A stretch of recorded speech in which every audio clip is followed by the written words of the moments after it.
And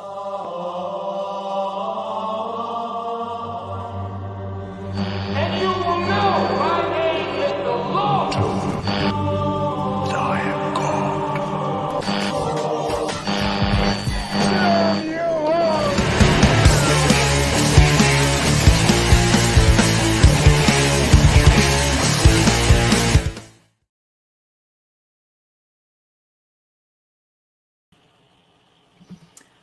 All right, here we are again. Less than a month between streams. Be still, my beating heart. Welcome one, welcome all to the one, the only Junk Shop Library channel, home of Improv Bible Study. The Bible study where an atheist reads every last word of the King James Bible, every last word.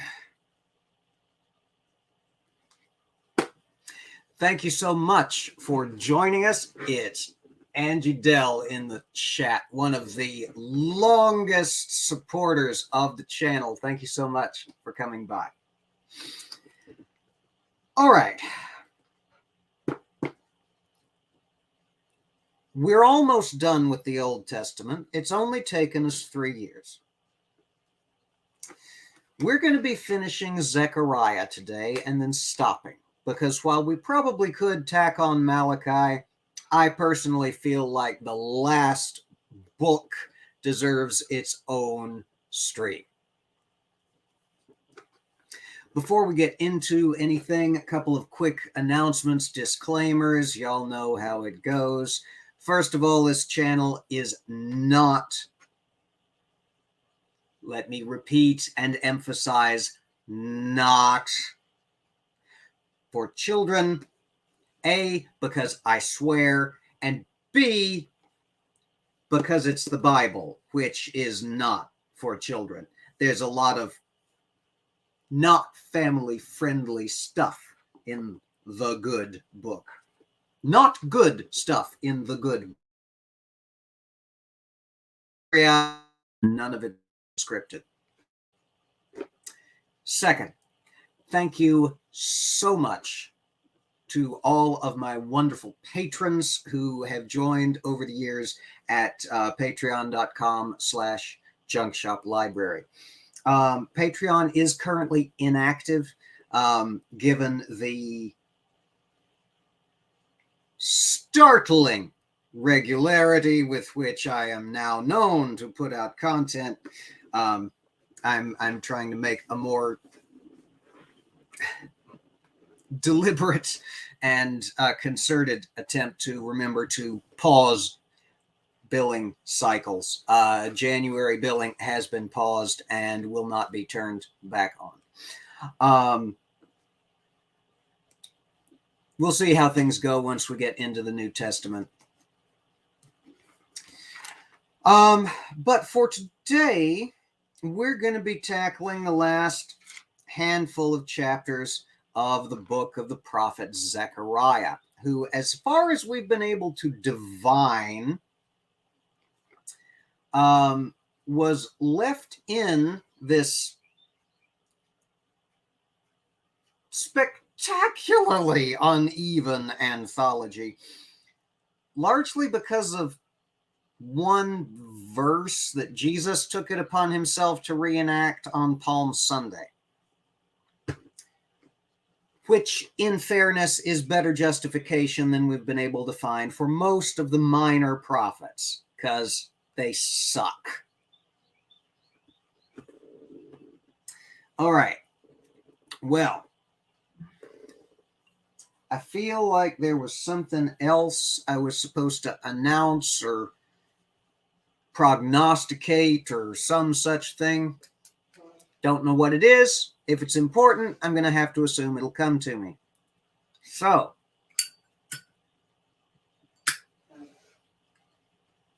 I did mention not for children. All right. I got my coffee. I got my book. My camera's working for now. We'll see how that holds up. The book of the prophet Zechariah. Where the fuck were we? Got to start doing like Mark Caesar told me to do back in the day and just mark through the chapters as I go. That actually worked for me for a while. So,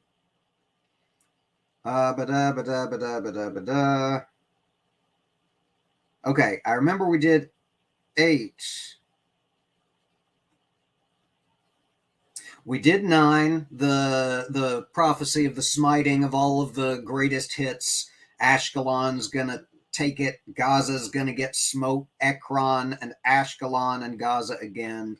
The bastard of Ashdod. Yeah, we did all that.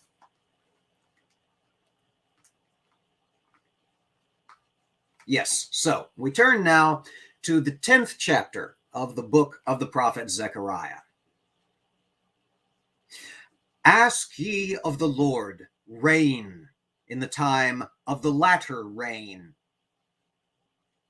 So the Lord shall make bright clouds and give them showers of rain, to every one grass in the field. For the idols have spoken vanity, and the diviners have seen a lie, and have told false dreams. They comfort in vain. Therefore they went their way as a flock. They were troubled because there was no shepherd. Mine anger was kindled against the shepherds, and I punished the goats. For the Lord of hosts hath visited his flock, the house of Judah, and hath made them as his goodly horse in the battle. Out of him came forth the corner, out of him the nail, out of him the battle bow, out of him every oppressor together. And they shall be as mighty men, which tread down their enemies in the mire of the streets in battle. And they shall fight, because the Lord is with them, and the riders on horses shall be confounded. And I will strengthen the house of Judah, and I will save the house of Joseph, and I will bring them again to place them, for I have mercy upon them. And they shall be as though I had not cast them off, for I am the Lord their God, and will hear them. And they of Ephraim shall be like a mighty man, and their hearts shall rejoice as through wine. Yea, their children shall see it, and be glad. Their heart shall rejoice in the Lord. I will hiss for them, and gather them, for I have redeemed them, and they shall increase as they have increased. And I will sow them among the people, and they shall remember me in far countries, and they shall live with their children and turn again. I will bring them again also out of the land of Egypt, and gather them out of Assyria, and I will bring them into the land of Gilead and Lebanon, and place shall not be found for them. And he shall pass through the sea with affliction, and shall smite the waves in the sea, and all the deeps of the river shall dry up, and the pride of Assyria shall be brought down, and the scepter of Egypt shall depart away. And I will strengthen them in the Lord, and they shall walk up and down in his name, saith the Lord. And there we have chapter 10.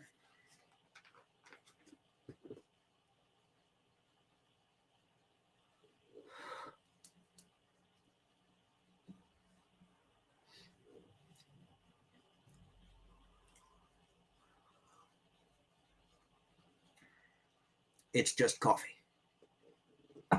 Okay. I've complained before, and doubtless I shall complain again.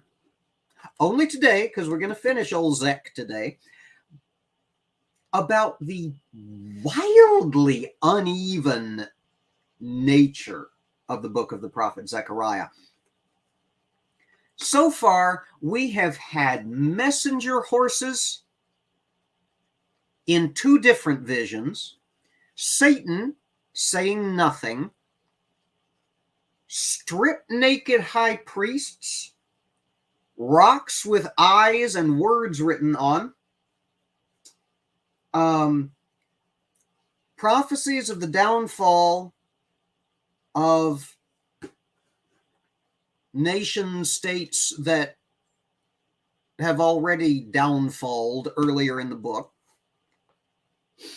The shortest pout in the history of the universe by God Almighty himself. You remember that from last stream.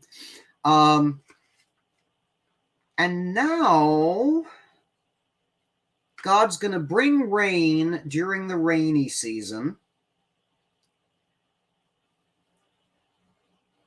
A whole bunch of livestock stuff, prophecies of might, and we're the righteous people and we're going to kick butt for the Lord. God is going to sow them among the people and then bring them back. He, who we don't know, but he is going to smite the sea and the rivers will dry up. Assyria and Egypt are going to fall.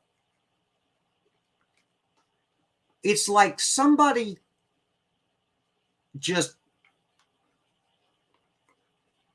is this not the most magnetic poetry minor prophet? It's like you get the box and you shake it out and there's 2 smites and 5 random place names and a bunch of livestock kinds.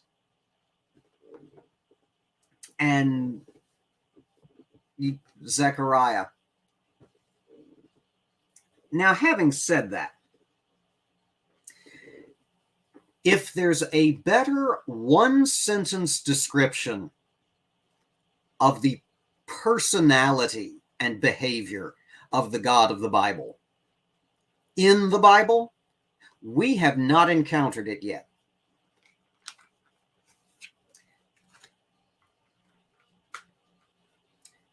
The first half of the 3rd verse of the 10th chapter of the next to the last book of the Old Testament. Zechariah 10:3a. Mine anger was kindled against the shepherds, and I punished the goats.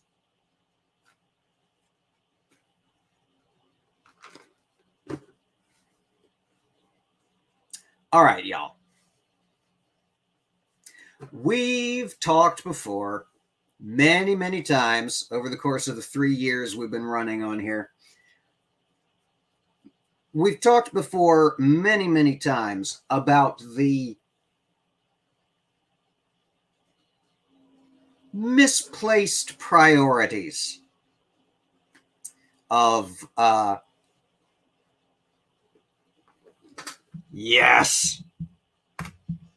of Yahweh, the petulant child. This man has emotional problems.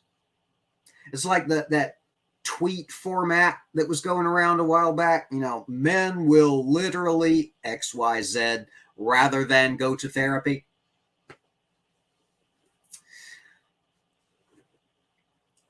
God will do anything to avoid getting his ducks in a row to begin with or owning up to his fuck-ups.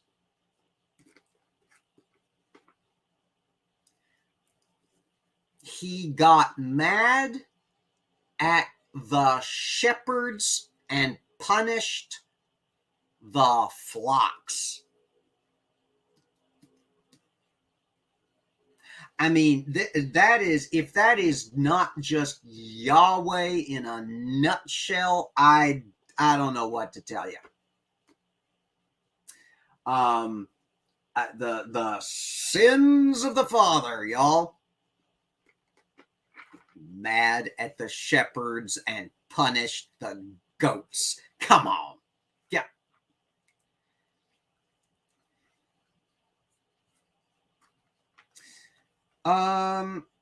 And that's about all there is to 10. It's just more prophecies of greatness for Israel and ruin for everybody else. Oh, and then, of course, the last little bit, verse 9, where God actually up and says the quiet part out loud. I will sow them among the people, blah, blah, blah, blah, blah, blah, blah. And then verse 10, I will bring them again also out of Egypt and Assyria and so forth and so on.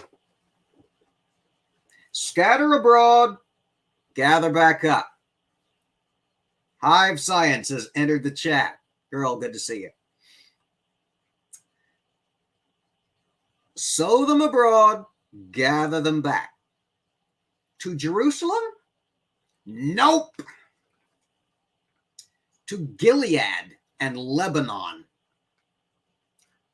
Close to Jerusalem, but not there. Just sort of roundabout in the Levant. And place shall not be found for them. So he's going to send them away to Egypt and Assyria and where all have you. Bring them back to a place that's not where he promised them they would always live. And there won't be room for them.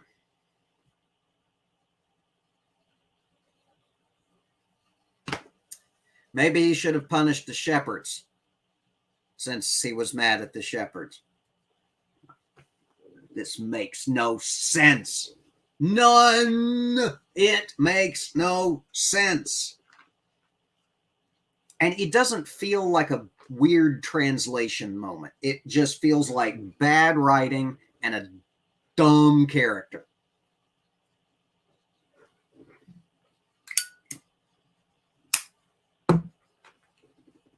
All right, chapter 11.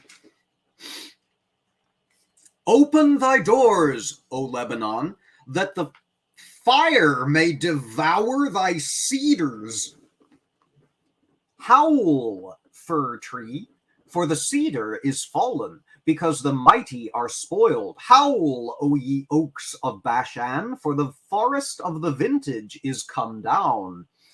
There is a voice of the howling of the shepherds, for their glory is spoiled. A voice of the roaring of young lions, for the pride of Jordan is spoiled. Thus saith the Lord my God, feed the flock of the slaughter, whose possessors slay them and hold themselves not guilty. And they that sell them say, Blessed be the Lord, for I am rich. And their own shepherds pity them not. For I will no more pity the inhabitants of the land, saith the Lord.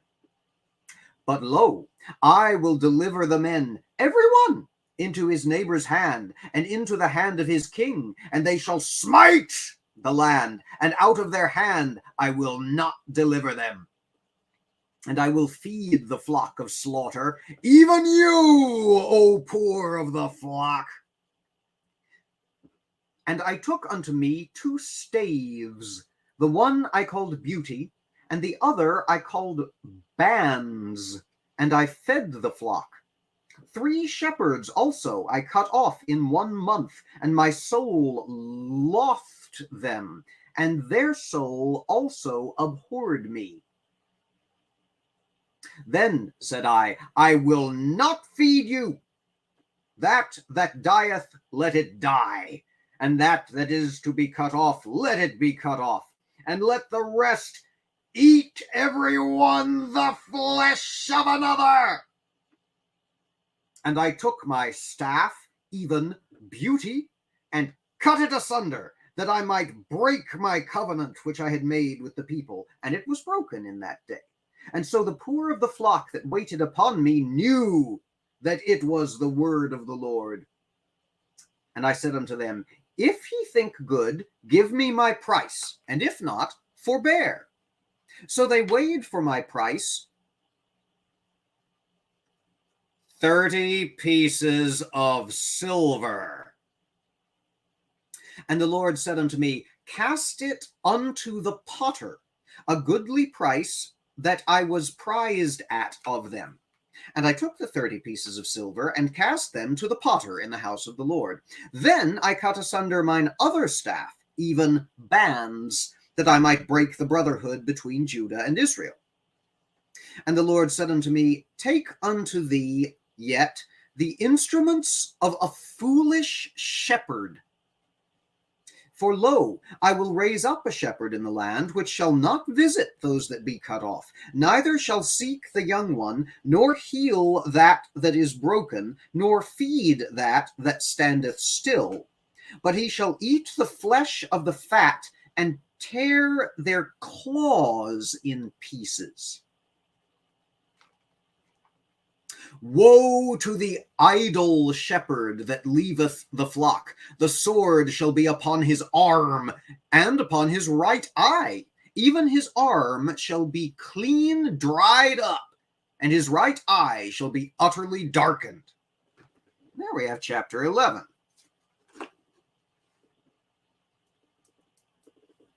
Nerdy rodent. Hello, smite the shepherds with fire. Yeah, pretty much. Okay, so everybody's favorite prophetic device, returneth. Returneth, I say, lo. Prop humor. Object lessons, if you will. With sticks.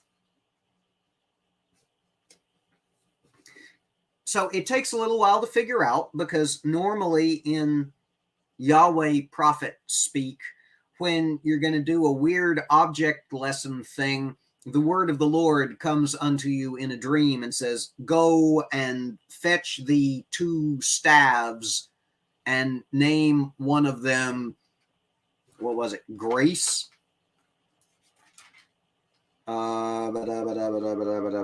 Beauty. Name one of them beauty and one of them bands, and go unto the people, and break beauty before them, and say, Thus saith the Lord, even as I have broken this stick, so shall I break, so forth and so on. In this case, he just does it, and then explains it afterward. Carol, yeah. All right. And then he goes to them, presumably the children of Israel, and says, Give me money, thus saith the Lord, however much you like. And they decide to give him 30 pieces of silver. We'll revisit that amount a little later on in the book. Mm-hmm.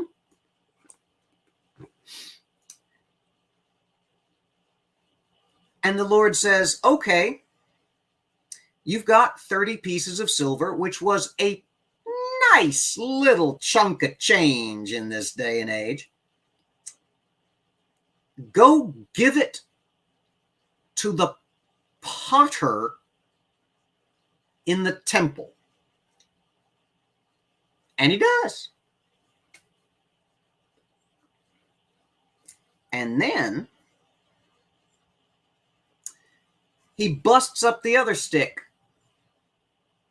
and says, this is to symbolize the divided kingdom. And then God says, go get bad farming equipment to symbolize that there's going to be coming a not good shepherd. Okay, so the next king to rise in the story is one of the crappy ones. Y'all remember, as certainly everybody who's live in the chat with me now, and probably most of y'all watching this later, have been with me long enough to remember the good old bad old days of Kings and Chronicles. when it was just rinse and repeat. A good king rises, turns the nation back to God, slaughters all the priests of other gods, throws down the temples and cuts down the trees, lives a long and happy and prosperous life, and has a son. The son does the exact opposite, tears down the temple of the Lord, or defiles it, sets up a fertility cult there or something, and leads the people astray. And then God comes in with the smitey, smitey, smitey, and makes everybody miserable because, as we just learned, he takes it out on the goats when he's mad at the shepherds. And then the bad king either dies horribly in battle or accident or assassination, or lives to a ripe old age, no discernible pattern.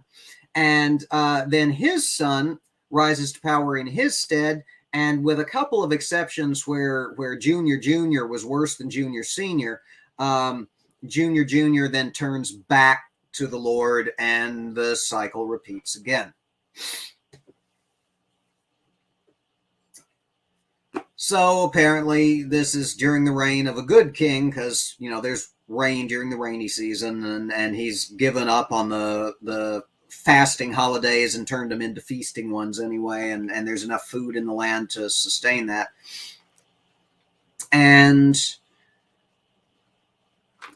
so this is the prophecy of the entirely unpredictable son who isn't just like his daddy.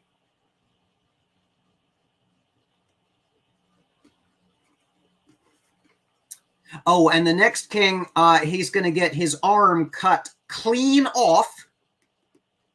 Old Testament, clean off. And his right eye is going to, didn't it say dry up? No, his arm shall be clean dried up, and his right eye shall be utterly darkened. So, he may take the bulk of his vengeance out on the flock, but he does on occasion smite the shepherd as well. Welcome, Nevermore. Always good to see you.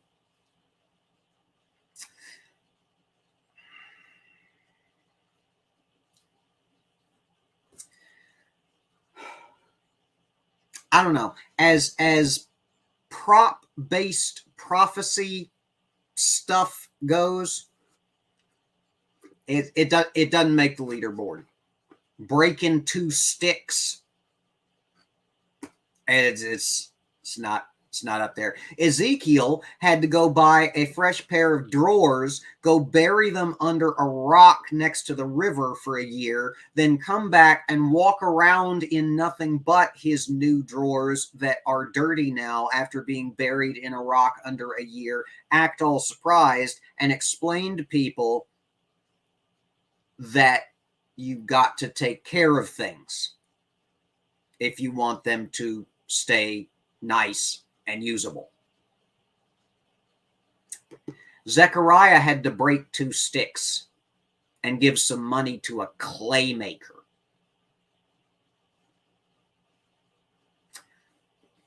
We are not the same.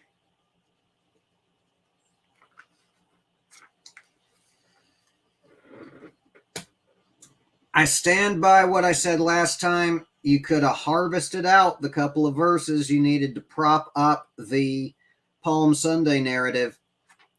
Left them in. Left the rest of this tedious crap out.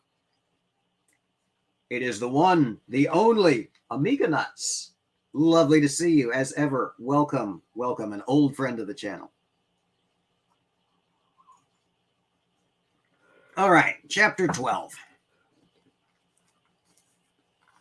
The burden of the word of the Lord for Israel, saith the Lord, which stretcheth forth the heavens, and layeth the foundation of the earth, and formeth the spirit of man within him. Behold, I will make Jerusalem a cup of trembling unto all the people round about, when they shall be in the siege both against Judah and against Jerusalem. And in that day will I make Jerusalem a burdensome stone for all people. All that burden themselves with it shall be cut in pieces.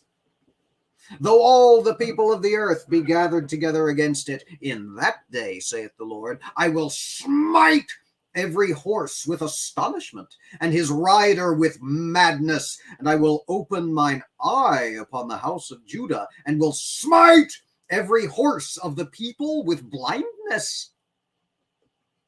And the governors of Judah shall say in their hearts, the inhabitants of Jerusalem shall be my strength, and the Lord of hosts their God. In that day will I make the governors of Judah like an hearth of fire among the wood, and like a torch of fire in a sheaf. And they shall devour all the people round about, on the right hand and on the left, and Jerusalem shall be inhabited again in her own place, even in Jerusalem. The Lord also shall save the tents of Judah first, that the glory of the house of David and the glory of the inhabitants of Jerusalem do not magnify themselves against Judah. In that day shall the Lord defend the inhabitants of Jerusalem, and he that is feeble among them at that day shall be as David, and the house of David shall be as God, as the angel of the Lord before them. And it shall come to pass in that day that I will seek to destroy all the nations that come against Jerusalem. And I will pour upon the house of David and upon the inhabitants of Jerusalem the spirit of grace and of supplications, and they shall look upon me whom they have pierced, and they shall mourn for him as one mourneth for his only son, and shall be in bitterness for him as one that is in bitterness for his firstborn. In that day there shall be a great mourning in Jerusalem, as the mourning of Hadad-Rimon in the valley of Megiddon. And the land shall mourn, every family apart, the family of the house of David apart, and their wives apart, the family of the house of Nathan apart, and their wives apart, the family of the house of Levi apart, and their wives apart, the family of Shimei apart, and their wives apart, all the families that remain, every family apart, and their wives apart.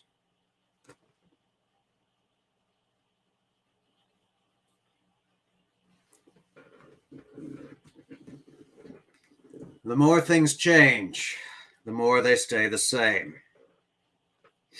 Okay, so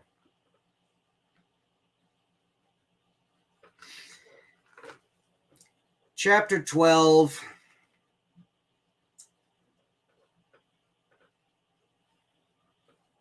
The southern kingdom is going to rise again. Right? I mean, it's just Jerusalem's going to be inhabited again. The sons of David will once again take power in the land which God granted to your fathers, to Abraham, to Isaac, and Jacob.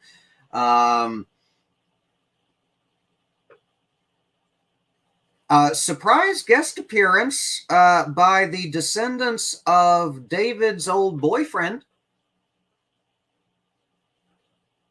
Unless that was a different Nathan. And new place names. Look, I've only been doing this for 3 years, and pretty sporadically over the course of the past year or so or more.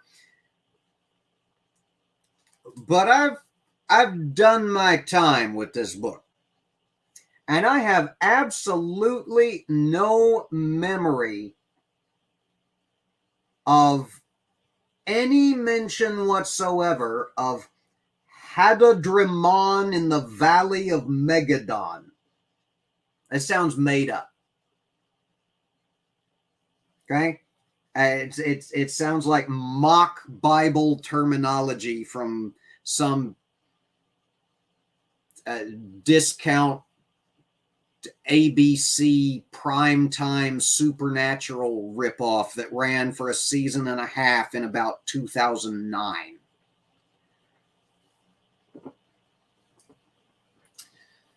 Okay, so we're going to smite the unbelievers. They're all going to burn. No one will be able to stand against Jerusalem. And all the horses are going to go blind. Not kind to the livestock is the prophecies of Zechariah. The governors of Judah are going to be the baddest asses of all asses that are bad. And then verse 10, which, I mean, it's a stretch, but you could argue that that's another reason this book was left into the anthology, because of looking on the one you have pierced with the sorrowfulness as of being made sorrowful by your son.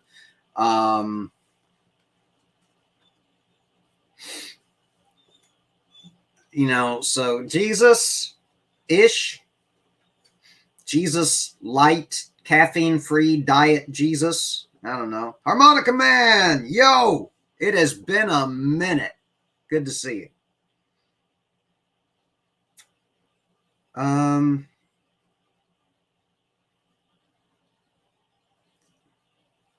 Oh yeah. Hive Science says sounds like it should be lit. Megadon meaning giant tooth. Yeah, Megadon.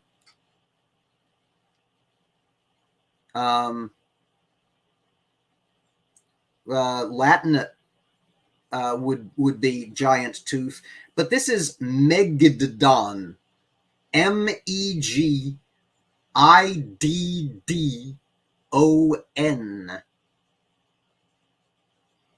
The Valley of Megadon. Megiddo. Megiddo was a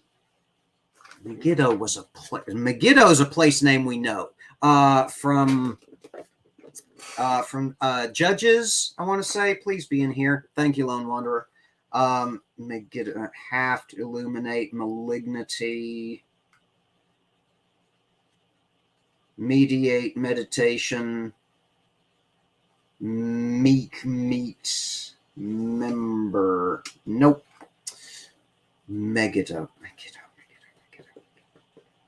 Something about fire. Something about fire. Not a volcano. God damn it. Megiddon. A bit of tea and Danish in the house. My lord, everybody's here. All right, excuse me one sec.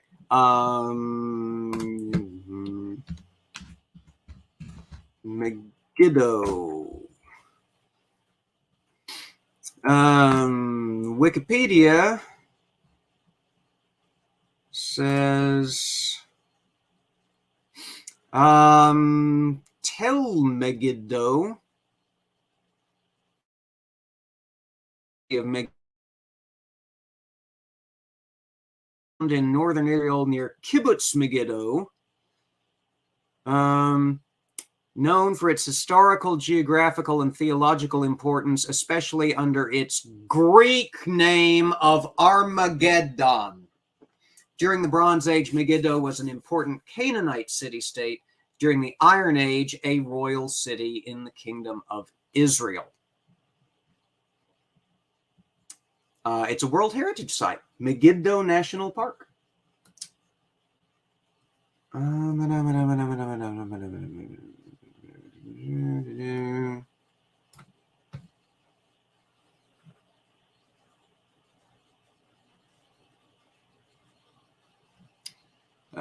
Revelation, we'll deal with that in its own good time. Battles. The Battle of Megiddo was fought between the armies of Pharaoh Thutmose III and a large Canaanite coalition led by the rulers of Megiddo and Kadesh in the 15th century BCE.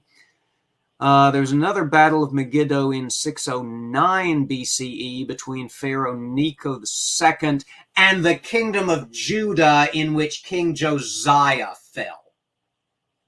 Josiah died at the Battle of Megiddo fighting against Necho II. That's right. Okay. So that's where, okay. Yeah. So sure enough, kings. Kings. All right. Then there was a third Battle of Megiddo, which happened in 1918 CE. World War II battle between Allied troops led by General Edmund Allenby and the defending Ottoman army. Okay, so we learned something. All right, so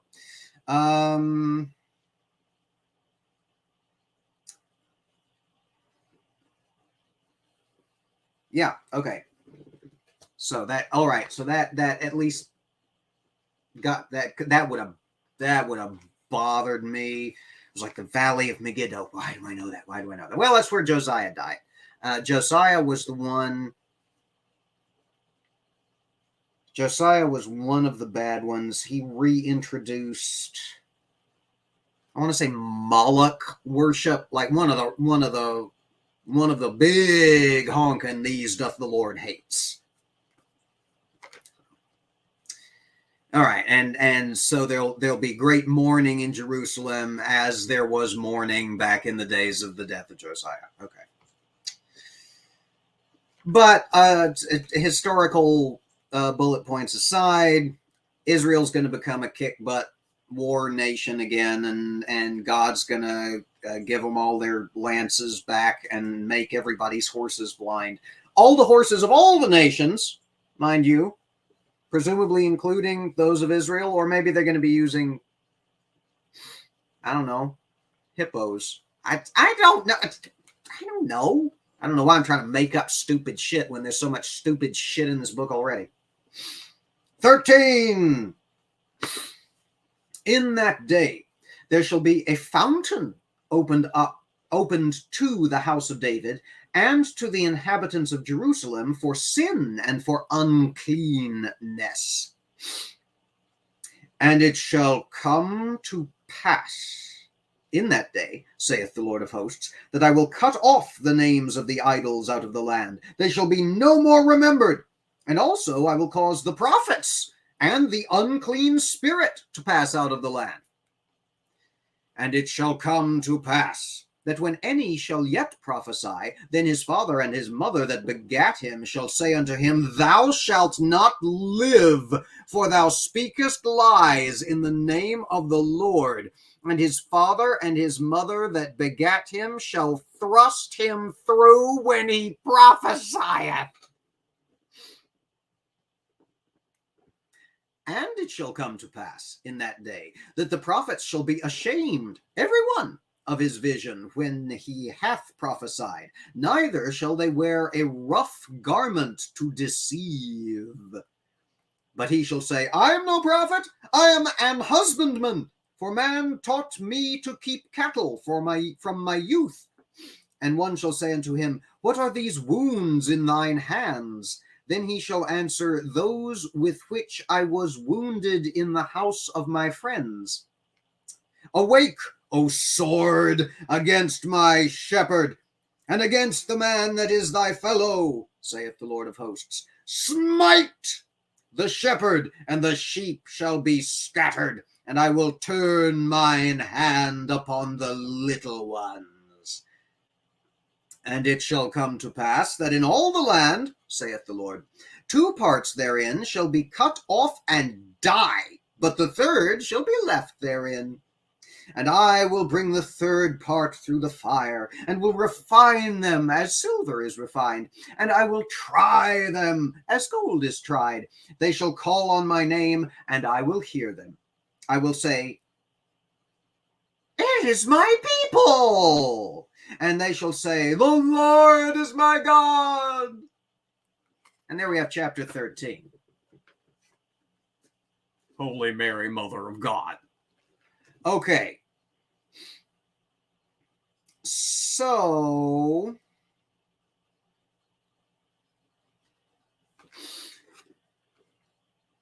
I'm confused. Very, very, very confused. Because we've spent the last several chapters prophesying the end of all of the rival nations, the annihilation of the armies of the heathen, the blindness and the scattering of the various livestocks and beasts of burdenses, the return to power of the house of David, and everything's, after a period of mourning, of course, everything is going to be peachy keen jelly bean. And then God is going to eliminate the office of prophet. No more prophets. No capes. No more prophets. To the extent, you notice, he doesn't say there will not be any more prophetic visions. He say nobody is allowed to tell them. So he's not going to take away the gift of prophecy. He's just going to take away the permission to relate. It's like the flip side of the curse of Cassandra. It's not that you can tell everybody and nobody will believe you. It's that they might believe you, and so you're not allowed to tell anybody. To the extent that if you do a prophecy, your parents will stab you to death with the tacit permission of God Most High.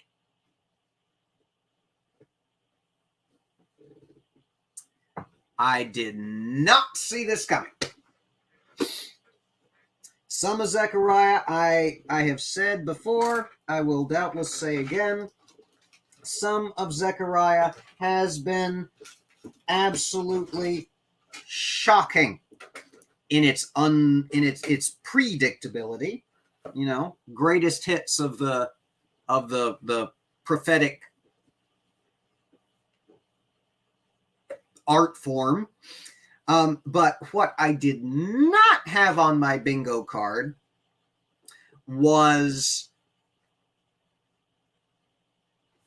"Thus saith the Lord, O my father and mother, I have dreamed a dream, and in my dream I have seen a vision. And the Lord spake unto me in this vision, and he said, Shut up, Junior! You ain't seen nothing! You speak lies in the name of the Lord!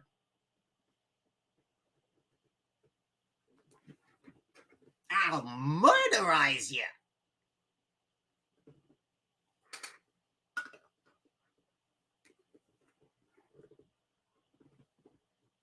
Smite.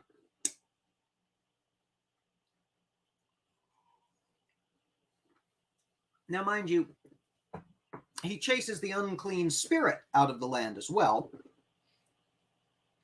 The unclean spirit in this age of the Old Testament, back during the days of the divided kingdom, the unclean spirit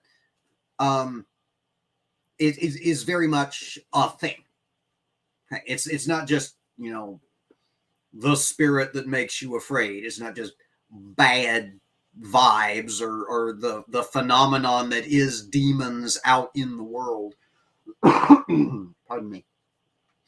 The unclean spirit is a creature.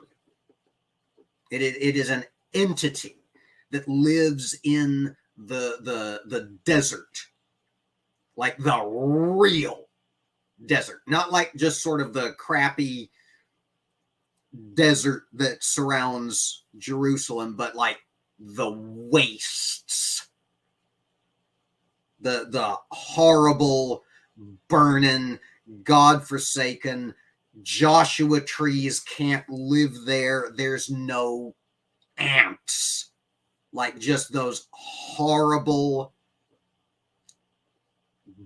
blighted rock hills and mini dunes outside of civilization. And prowling around is something that the Old Testament only refers to ever as the unclean spirit.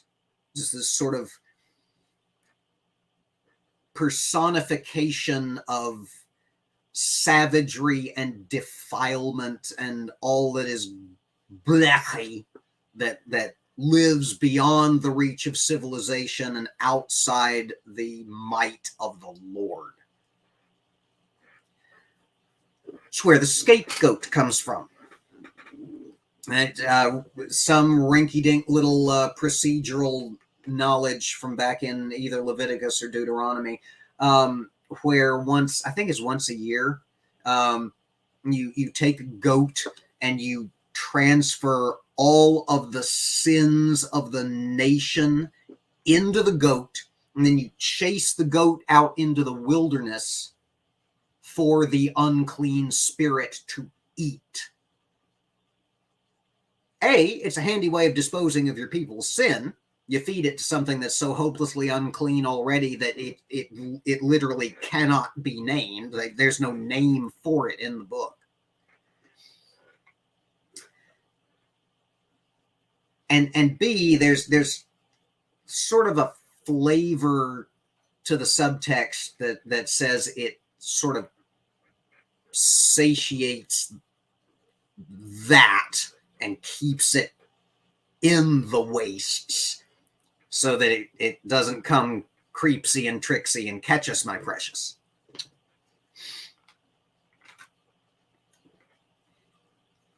But all of which is to say, it's going to be chased out of the land along with all the prophets.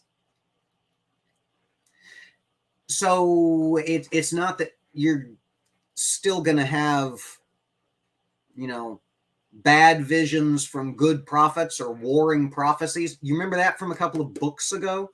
Like, I don't know, it's Amos or Hosea or something like that. There were the two prophets that came to the king and told him directly opposite things. And each one said to the other, "He speaketh lies, he is not of the Lord." And the king kind of went, "Ah!"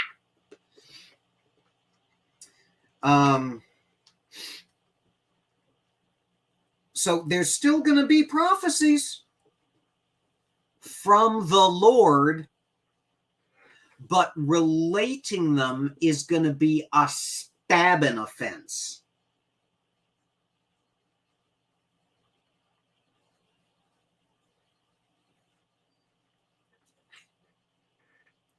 To the extent that prophets are going to try to pass themselves off as cattlemen. And then there's the completely out of nowhere verse 6, which really is, is probably left in by 17th century Christianity as more Jesus foreshadowing, because otherwise it makes no sense. It's like an index card from one person's speech prep ended up in somebody else's car by mistake and got shuffled in. "And one shall say unto him, What are these wounds in thine hands? Then he shall answer, Those with which I was wounded in the house of my friends." The only plausible way I can get this to work in this context is that this involves somebody who dreamed dreams and saw visions, went to tell their parents went to stab them, they got the defensive wounds and ran away and assumed a new identity as a cowherd. And then he's got, all the stab scars and shit. And it just says, I hurt myself at my buddy's dorm.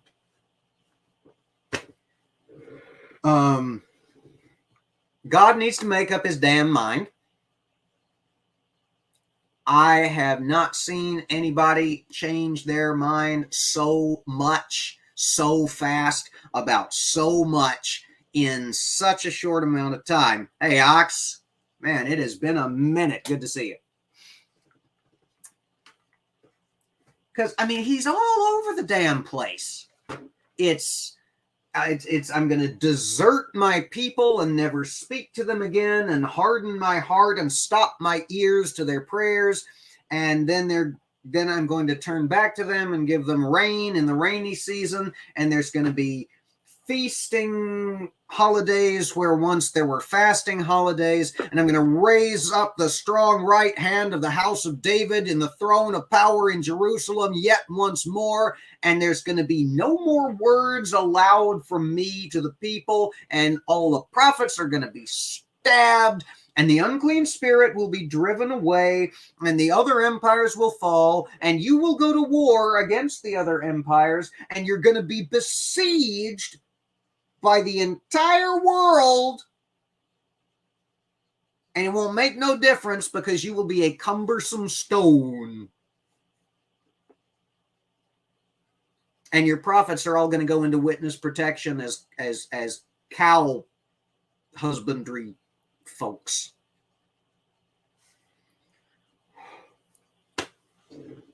What even is this book? Oh my God.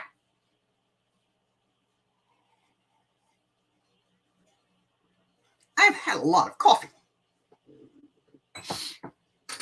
Okay, so there has been, yes, Ox just came here for the smiting, and Angie says there has been much smite. Finally. Oh my God. For us to have our own, where's my mouse? For us to have our own The Smiters hashtag, we have gone without a good smite for a while. These minor prophets have not given us much to work with on the smiting front.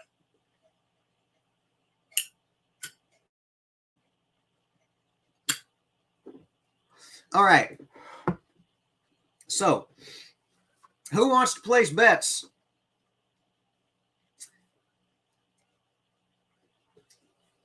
Anything could happen in this next chapter. This is the 14th and last chapter of the book of the prophet Zechariah that we're about to start. In this book of the prophet Zechariah, we have had everything from wordless Satan outside the temple to vanishing messenger horses and googly eyes on rocks with words carved on, and parents stabbing their sons to death for having the absolute effrontery to try to speak the word of the Lord that the Lord gave to them because the Lord said no more prophets, and then couldn't be bothered to stop giving the prophets prophet visions.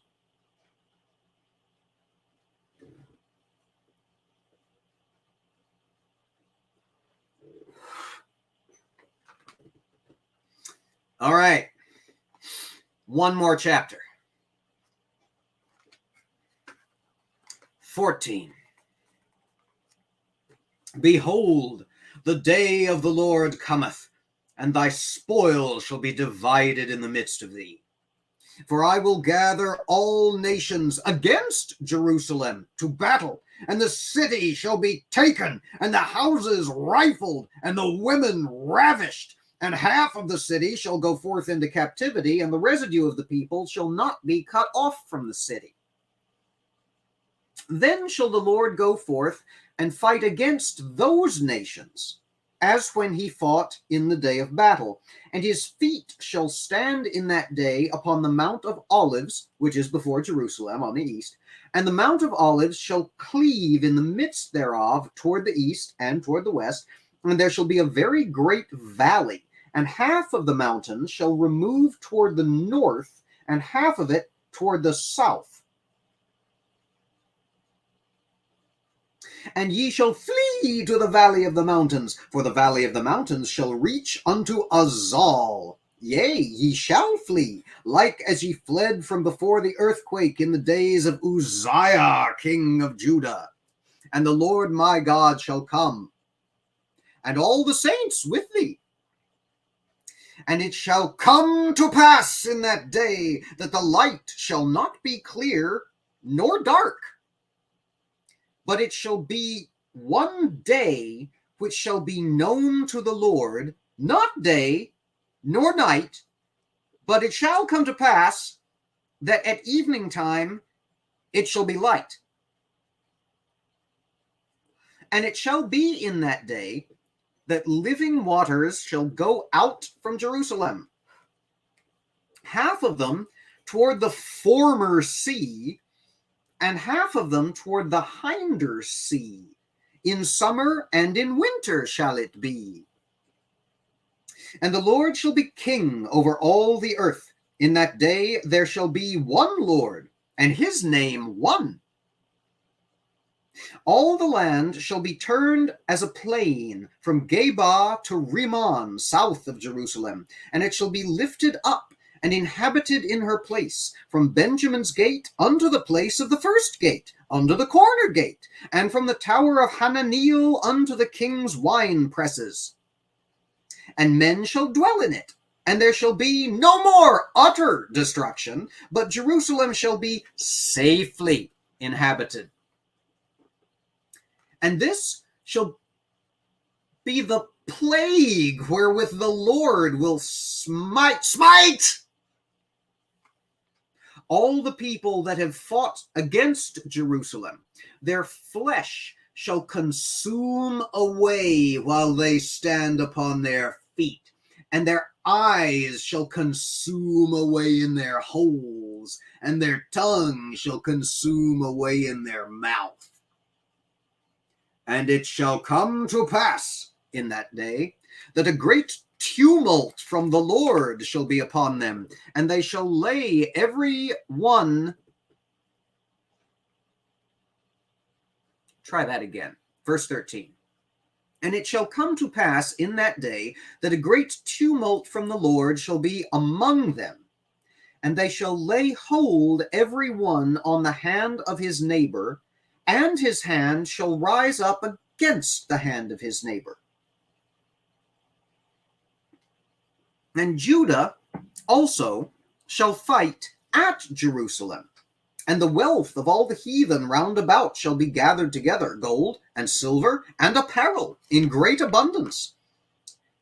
And so shall be the plague of the horse, of the mule, of the camel, and of the ass, and of all the beasts that shall be in these tents, as this plague.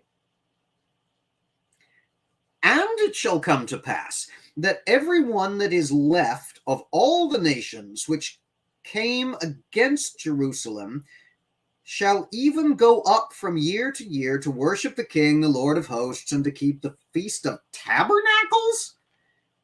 And it shall be that whoso will not come up of all the families of the earth unto Jerusalem to worship the King, the Lord of hosts, even upon them shall be no rain. And if the family of Egypt go not up and come not, that have no rain, there shall be the plague wherewith the Lord will smite the heathen that come not up to keep the Feast of Tabernacles. This shall be the punishment of Egypt, and the punishment of all nations that come not up to keep the Feast of Tabernacles. In that day there shall be upon the bells of the horses, holiness unto the Lord. And the pots in the Lord's house shall be like the bowls before the altar. Yea, every pot in Jerusalem and in Judah shall be holiness unto the Lord of hosts. And all they that sacrifice shall come and take of them and seethe therein.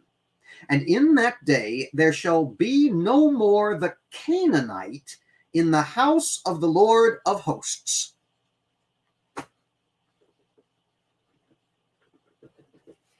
And there we have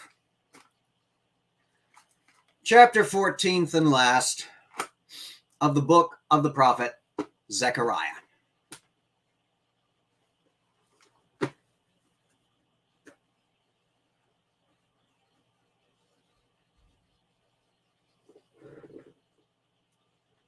All right. Well, I asked you to lay your bets.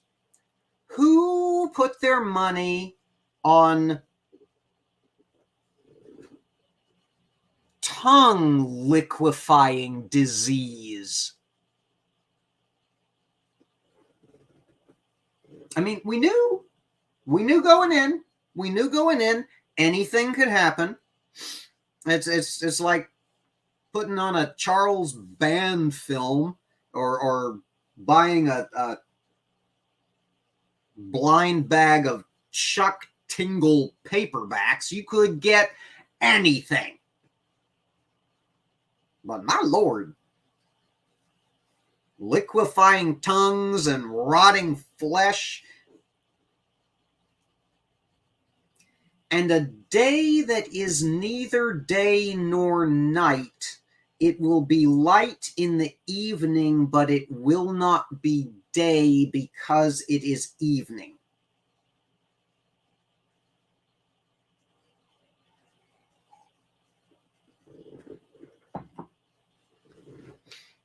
Go home, Zechariah. You're drunk.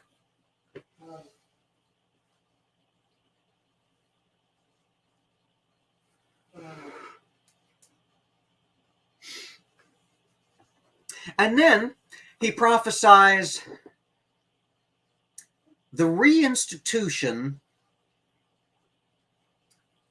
of the observance of the Feast of Tabernacles.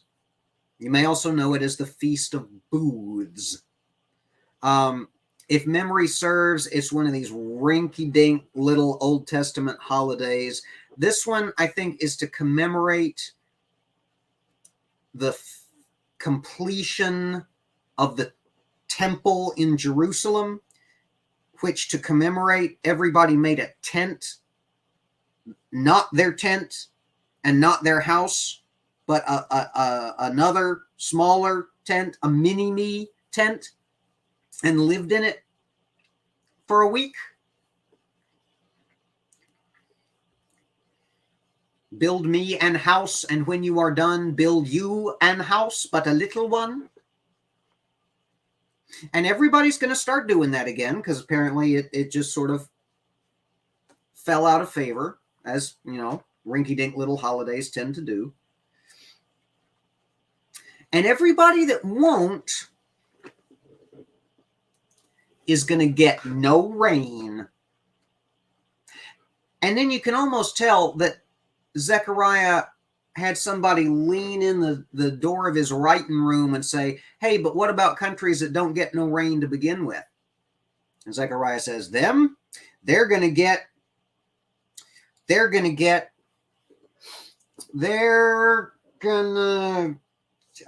plague.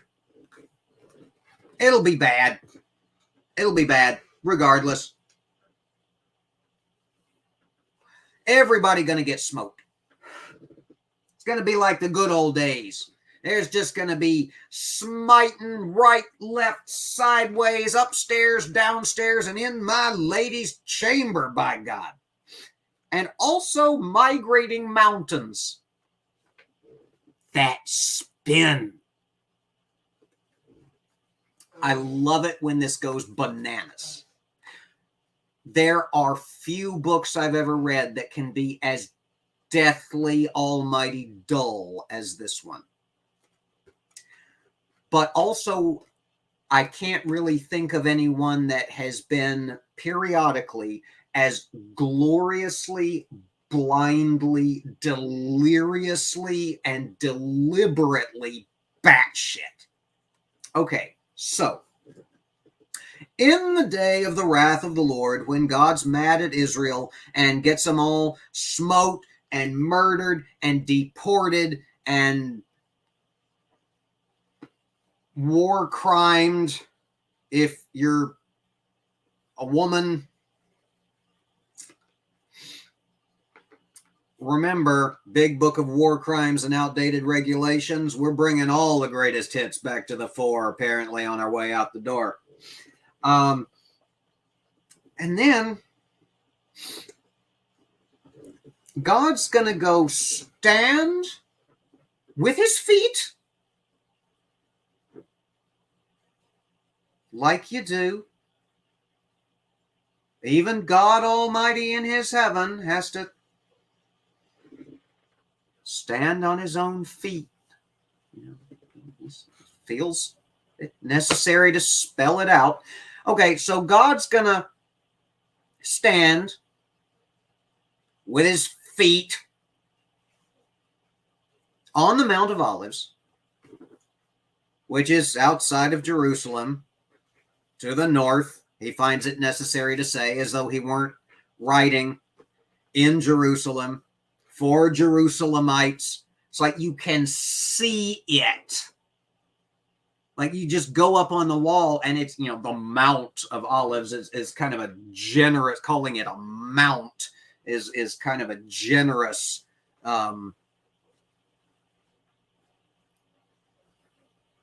characterization. It's more of a boop. It's a little like white girl butt in the middle of the desert out there. There's really not much topographically there. So God's going to go stand with his feet on the Mount of Olives. That's right over there. You know where it is. You can see it. We picnicked there the day before yesterday, but I got to point out where it is. And it's going to split in half, east to west. And then those two halves are going to move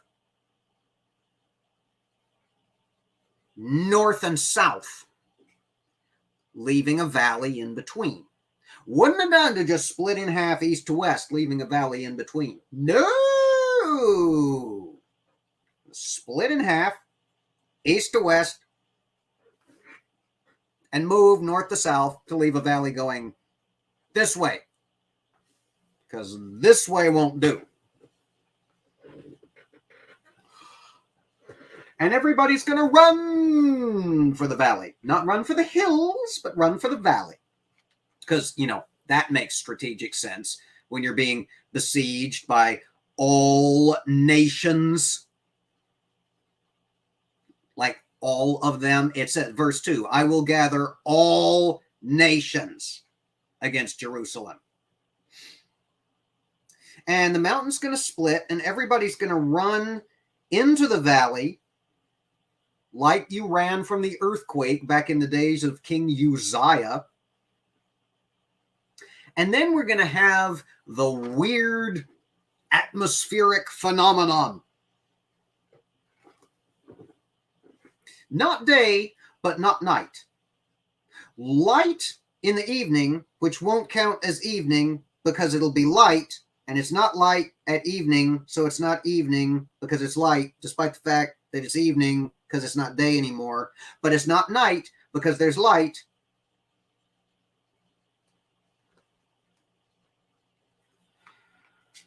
God over here having bowel movements in mysterious ways.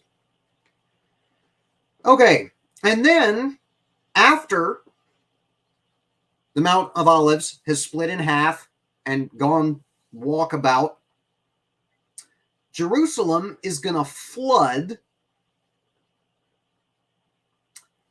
and the water is going to go two directions, toward the former sea and the hinder sea.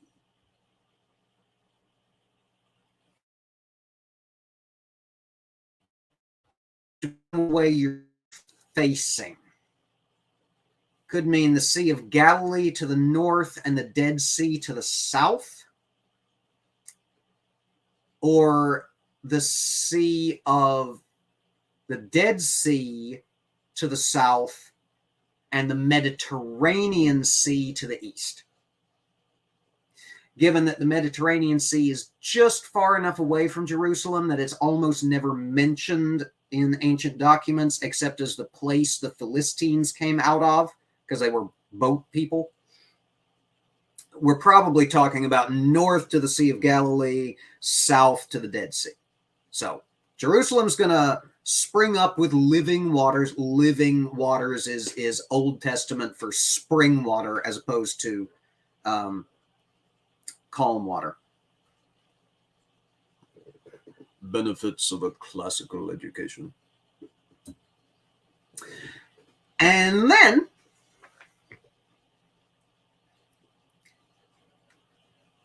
the land will get flat and be raised up.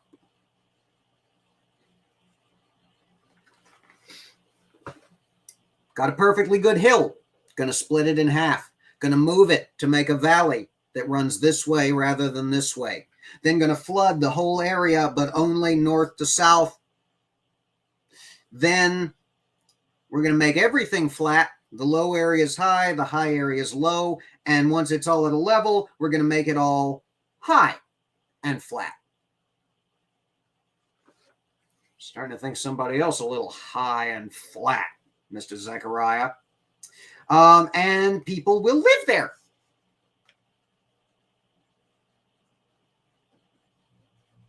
And in Jerusalem and environs, again, with very, very specific explanations of what he means by Jerusalem. And then he just sort of goes around the map, naming off landmarks around the wall. It's like, come on. Harmonica Man's got it in the chat. This book has gone bananas. Yes. Okay. Men shall dwell in it, and there shall be no more utter destruction. There might be some. Might still be people out there stabbing their children to death because they have prophetic dreams from the Lord that he doesn't want anybody to hear about anymore for reasons. And Jerusalem shall be safely inhabited. And then God's going to start smiting all the people that he made attack Jerusalem for the crime of attacking Jerusalem. Because remember, in this chapter, in 14, I, the Lord, not Zechariah, I will gather all nations against Jerusalem to battle. That's verse 2. 10 verses later, 12, the plague wherewith the Lord will smite all the people that have fought against Jerusalem. And then that's where we get the rotting flesh and eyes and tongues. And everybody's going to hold hands and fight each other.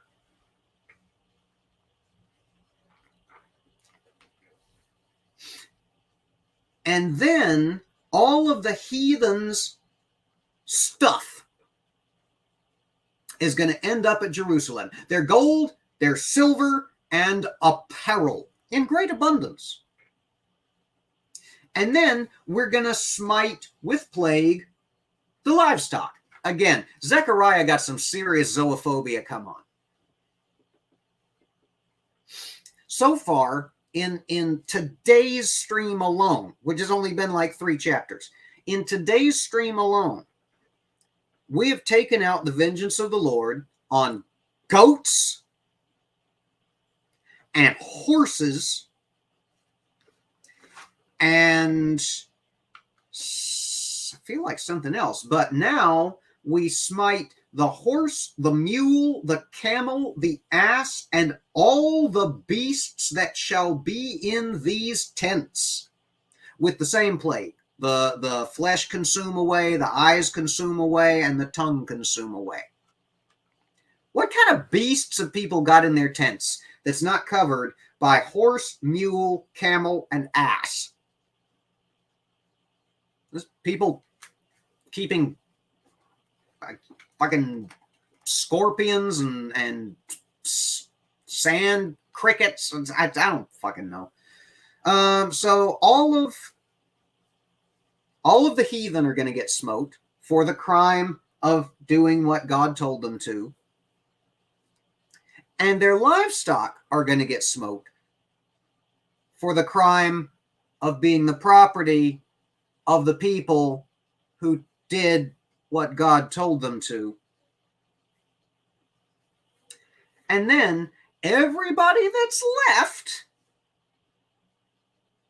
is going to come keep the Feast of Tabernacles. All right. Now, the Feast of Tabernacles, the proper name of which I'm drawing a blank on, is one of the ones that everybody was supposed to keep. There was no buying or selling. You just sat in your little tent and did whatever the ritual was. I don't remember. It's been a long time since Leviticus, and I've had a strange brain event that has significantly impacted my memory. You'll know the story.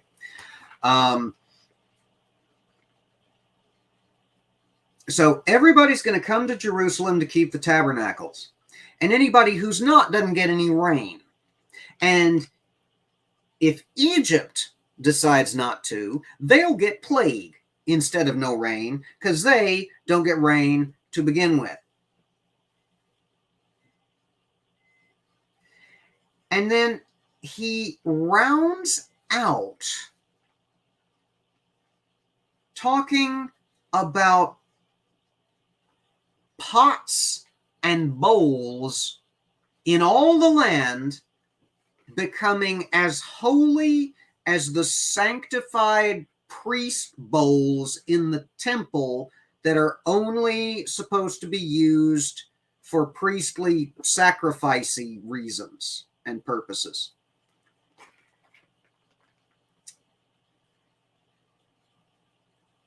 And also no more Canaanites, at least in the temple.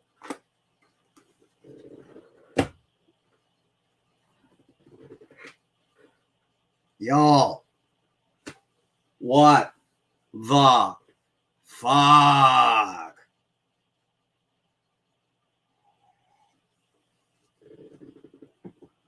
Okay, so obviously Zechariah wrote this under the influence of either some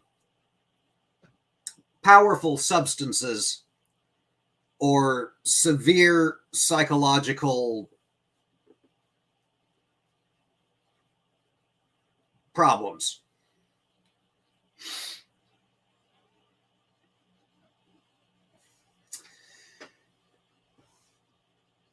This is the reason why nobody reads the Minor Prophets, because there's not much there.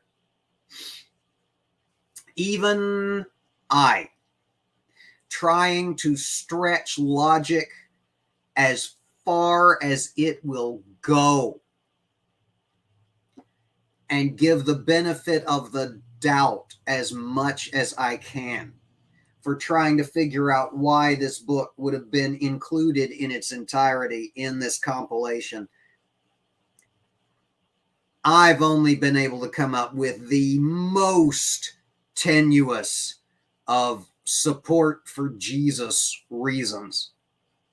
And most of them have not even been that good, the prophets. Most of them have just been, woe to Tyre and Sidon, or woe to Jerusalem. Sometimes both.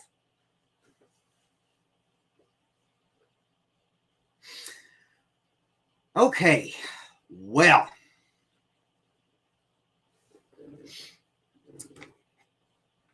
we've got one more book to go.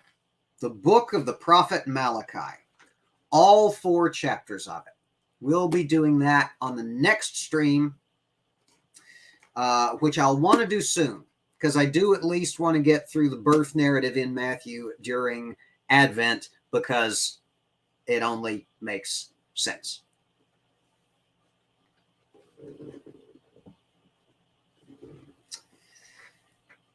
So,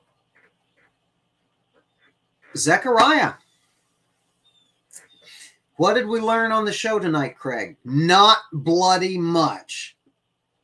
The fact that there were apparently 3 battles of Megiddo between 1918 and like 700 BCE.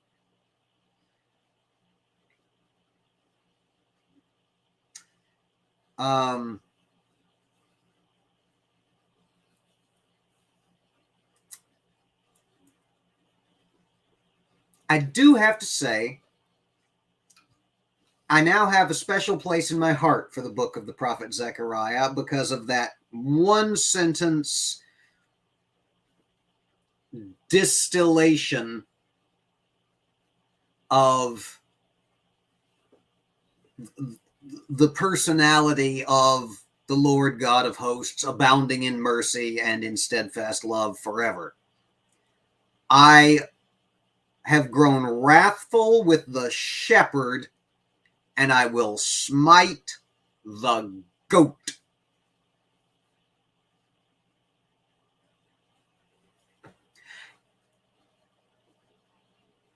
Couldn't have said it better myself.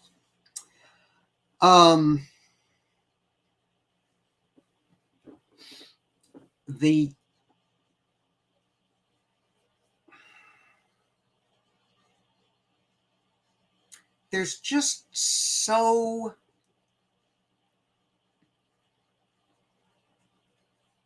I feel bad for the guy, whoever Zechariah was. Because this smacks of somebody trying for all he's worth to be something that he's just not. He's not a good prophet. He is not good at this. He is all over the place. He does not have a unified vision or time frame. He does not explain things that he should. He explains things he shouldn't have to. And also, he lost his horses. No, I'm not going to let it go. I'm not. 4 color, well, technically 5 colors of horses in chapter, I think it was 9. 4 chariots, red horses, white horses. I don't remember the third color, and one that was crewed by grizzled and bay horses, and those were treated separately. And one set went north, one set went south, and one set went to and fro upon the earth, and the other one never mentioned again. In a book that's absolutely chock-a-block with horses, he lost some.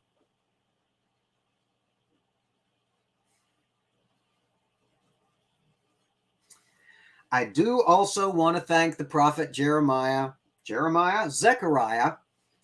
for giving me the biggest, longest, and most genuine laugh I have had in I don't know how long, thanks to the googly eyes of 2 streams ago. The rock with 7 eyes and words graven on that was never explained. I was holding out hope. The Lord said he was going to grave the words thereon that were his word and his judgment. Never got around to saying what it was. Just like Zechariah lost track of his horses, the Lord lost track of his words and his judgment. Zechariah, too much. Trying to cram too much in. And doing a piss poor job of it. Why is the branch all in caps? Who is the branch? We found that out 2 chapters later. It was the guy he was talking to, though he gave him no indication that his servant, the branch he was going to bring forth, was you.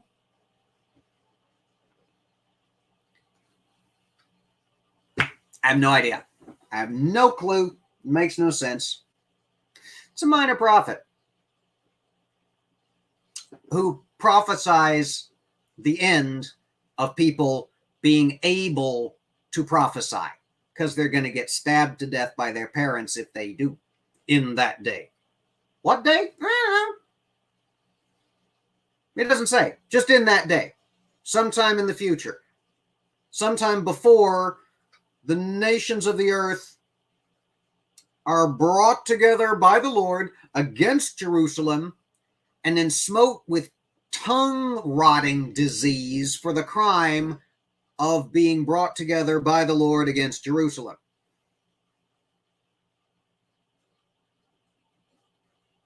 Hey, Purple, good to see you. We're just wrapping up. We just finished Zechariah. Didn't find the horses. Didn't find out what the words were. Satan never spoke nor showed back up. Nothing. A lot of smiting, though. So, the next time we stream, we'll be doing the book of the prophet Malachi, the last book of the Old Testament. 3 years it's been. 3 years it's been since I had that horrible mustache and said the words, "In the beginning." Thank you all so much for being here today, for watching this whenever you watch this, for being with me since in the beginning. It's been a wild ride. And we've got another book in the Old Testament left, and they just keep getting more unpredictable as they go along. Anything could happen. I don't know that I've ever read Malachi, except for the last chapter, because you have to before you turn to Matthew. I don't know. We'll find out. But until we congregate again, as we always say, everybody take care and be safe. Stand against hate. And we're going to roll out of here with our fantastic multi-purpose open close made for us here in the library by the wonderful Bree of Hive Science. I love this entirely too much. Stay safe out there, y'all.